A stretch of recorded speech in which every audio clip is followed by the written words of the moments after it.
মৃত্যুর সময় যখন মানুষের আত্মা বের হতে থাকে তখন তার কাছে 5 জন ফেরেশতা আসেন। প্রথম ফেরেশতা তখনই আসে যখন তার আত্মা শেষ নিঃশ্বাস পর্যন্ত চলে যায়। তাকে প্রশ্ন করে, আজ তোমার শক্তিশালী শরীর কোথায় গেল? যখন আত্মা পুরোপুরি বের হয়ে যায় তখন দ্বিতীয় ফেরেশতা এসে বলে, আজ তোমার ধন দৌলত কোথায় গেল যেগুলো তুমি জমা করেছিলে?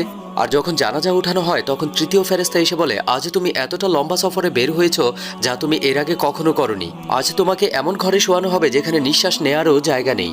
আর যখন তাকে কবরে শোয়ানো হবে তখন চতুর্থ ফেরেশতা এসে বলে, কাল পর্যন্ত তুমি জমিনের উপরে চলাচল করেছো আর আজ জমিনের নিচে শুয়ে আছো। কাল পর্যন্ত তুমি হাসছিলে আর আজকে কান্না করছো। কাল পর্যন্ত সবাই তোমার সাথে ছিল আর আজ তুমি একা। যখন কবরে মাটি দেওয়া হয় আর সবাই চলে যায় তখন পঞ্চম ফেরেশতা আসে, বলে তোমার সব আপনজন তোমাকে ছেড়ে চলে যাচ্ছে। যদি তারা থেকেও যেত তাহলেও তোমার কোনো সুবিধা হতো না। আজকে তুমি হয়তো জান্নাতের সুসংবাদ পাবে আর নয়তো কবরের আযাব।